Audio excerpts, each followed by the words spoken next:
They vanished from American homes, and nobody noticed. In 1955, the average American household owned 20 products you cannot buy today, built to last 50 years. By the end of this video, you'll remember all 20 and wonder how we ever let them disappear. Let's start with the Kodak Brownie camera. If you grew up in the 1950s, your family owned one, almost guaranteed. Kodak sold over 10 million brownies by 1955 at just $5 a piece. That little black box captured every birthday, every Christmas morning, every trip to the lake. The shutter made that satisfying click, and you wound the film with your thumb. Your mother kept hers in a leather case on the top shelf of the hall closet. Those grainy black and white photos in the family album, every single one came from a brownie. Next, the Sunbeam Mixmaster. Sitting proudly on the kitchen counter in chrome and white, this was the queen of every 1950s kitchen. Introduced back in 1930, by the 1950s, the Mixmaster had sold over 10 million units. It cost around $40, about a week's wages, but your mother treated it like a family heirloom. She used it for birthday cakes, Sunday biscuits, and Christmas cookies. That heavy chrome base never moved, never wobbled, and never broke. Many of those Mixmasters from 1952 still work perfectly today. They built things to last back then. But wait until you see number 3, the television that looked like it came from outer space. The Philco Predicta arrived in 1958, and nothing on American shores looked quite like it. That floating swivel screen on a slim pedestal made every other TV look ancient overnight.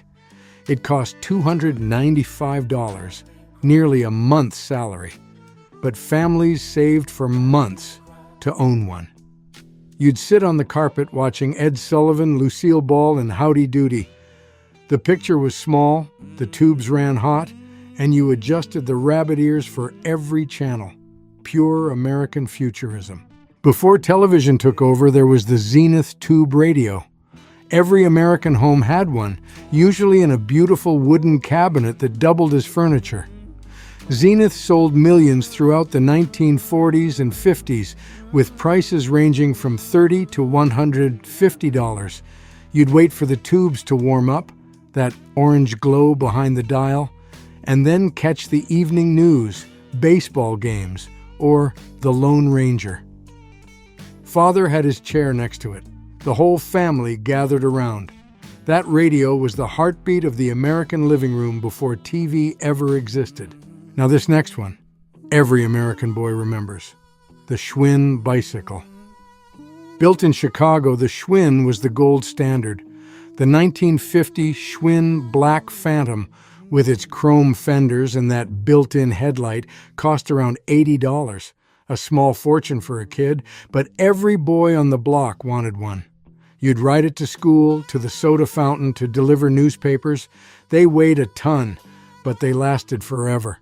Many of those Schwinns from 1953 are still rolling today, fetching thousands at auction.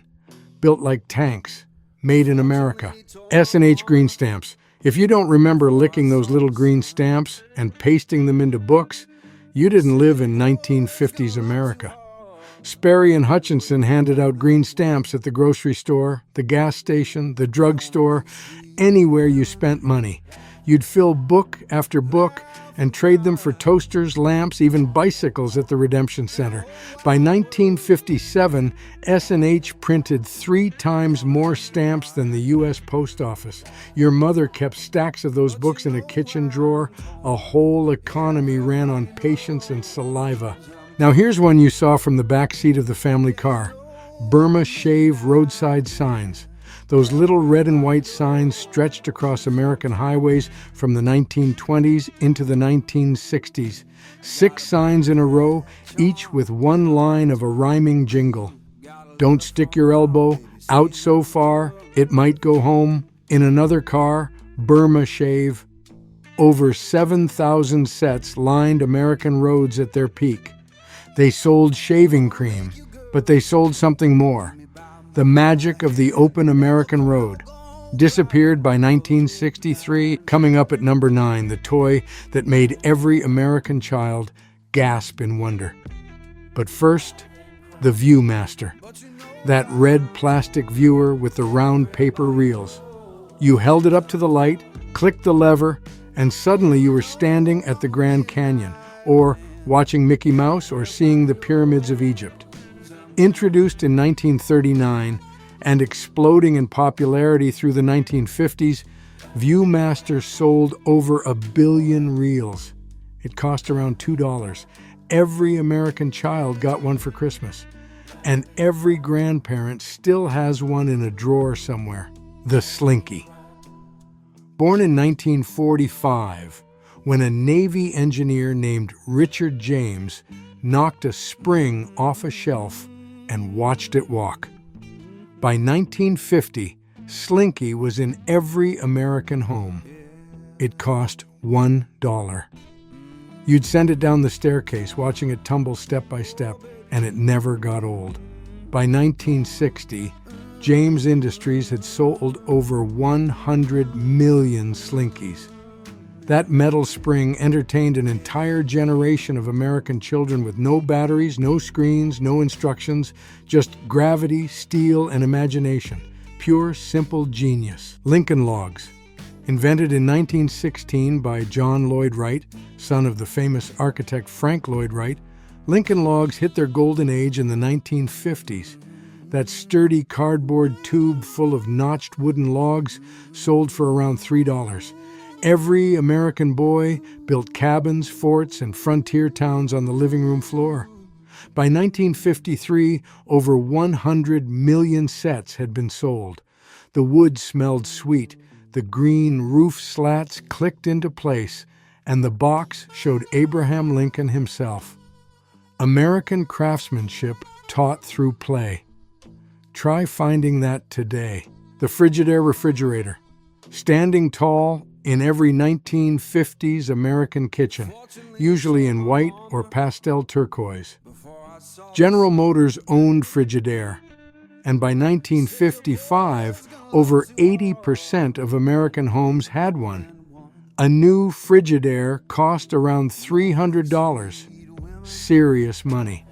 But it had that heavy chrome handle, the freezer compartment up top with built-in ice trays and rounded shoulders that made it look like a luxury car. Many of those Frigidaires from 1952 are still humming in basements today. Built in Dayton, Ohio. Built to outlive their owners. But wait until you see what your grandmother used before electric washers. Coming up. First, the Singer sewing machine. That heavy black cast iron Singer, usually mounted in a wooden cabinet with a foot treadle. Singer had sold over 30 million machines worldwide by 1950. Your mother or grandmother made dresses, curtains, school clothes, and quilts on it. A new Singer cost around $80, but most families inherited theirs. The gold lettering on the black body, the smell of machine oil, the rhythmic clatter of the needle. Every American home had one, and most still work today. The Maytag Wringer washer. Before automatic washing machines took over, this is how America did laundry. The Maytag Wringer washer sat in the basement or back porch, a big round tub with an electric motor and 2 rollers on top. You'd wash the clothes, then feed each piece through the wringer to squeeze out the water. Maytag sold millions through the 1940s and 50s at around $90 each. It was hard work, but those machines ran for 40 years without breaking. Built in Newton, Iowa, American steel and American sweat. Lionel electric trains. Christmas morning in the 1950s wasn't complete without a Lionel train circling the tree. Joshua Lionel Cowan built an American empire. By 1953, Lionel was the largest toy manufacturer in the world. A complete set cost around $50, but fathers would add tracks, cars and stations for years. The locomotive's headlight glowed, the whistle blew, and real smoke puffed from the stack. Every American boy dreamed of a Lionel set. Many of those trains from 1955 sell for thousands today at auction. Made in Irvington, New Jersey. The Wurlitzer Jukebox. Every soda fountain, diner, and roadhouse in America had one. The Wurlitzer 1015 from 1946, with its glowing colored arches and bubble tubes, became the iconic American jukebox of the era. You'd drop a nickel in, push the buttons, and hear Elvis, Sinatra, or Patti Page fill the room. Wurlitzer sold over 56,000 of the 1015 model alone. They cost about $750 new, a fortune. Today, a restored one fetches $15,000. The sound of post-war America lit up in chrome and neon. The Polaroid Land Camera. In 1948, Edwin Land changed photography forever. A camera that developed pictures in 60 seconds.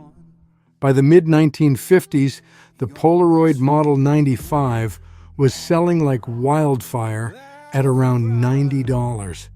You'd snap the picture, pull the tab, wait 1 minute, and peel back the print. That chemical smell. The black and white image appearing like magic. American innovation at its peak. Polaroid sold over 1 million Land cameras by 1956. Every family had one for vacations, parties, and weddings. The original instant photograph, made in Cambridge, Massachusetts. The Coca-Cola cooler. Before vending machines took over, every gas station, general store, and barbershop in America had a red Coca-Cola cooler. The classic Westinghouse Junior cooler from the 1950s held bottles in icy water. You'd slide the heavy lid open, fish out a 6-ounce glass bottle for a nickel, and pop the cap on the built-in opener. That first sip of ice-cold Coke on a summer afternoon. Coca-Cola placed over 400,000 coolers across America. Today, an original red cooler in good shape sells for $3,000 or more. Ovaltine. That chocolate malt drink in the brown tin sat in every American pantry. Ovaltine sponsored Little Orphan Annie on the radio and gave away secret decoder rings. Millions of kids sent in labels to get one. A jar cost about 50 cents. Mother would mix 2 teaspoons into warm milk before bed, and the whole house smelled like malt and cocoa. Ovaltine was advertised as the drink that built strong bones and good sleep. Every American kid in the 1950s drank it. That tin with the bright orange label, pure childhood in a cup. The Studebaker automobile. Before the Big Three crushed it, Studebaker built some of the most beautiful American cars ever made. The 1953 Studebaker Commander Starliner, designed by Raymond Loewy, looked like a rocket ship. It cost around $2,200 new. Built in South Bend, Indiana, Studebaker had been making vehicles since 1852. First wagons, then cars. By the late 1950s, every neighborhood had at least one Studebaker in the driveway. The company closed its American plant in 1963. A pristine 1953 Starliner today sells for over $60,000. Beautiful, forgotten, and gone. And finally, number 20, the Western Electric Rotary Phone. That heavy black Bakelite Model 500, introduced in 1949, became the phone in every American home through the 1950s. AT&T didn't sell it to you. They rented it for a few dollars a month, forever. You'd put your finger in the dial, rotate it for each number, and listen to it click back. The handset weighed nearly 2 pounds. The ring was loud enough to wake the dead.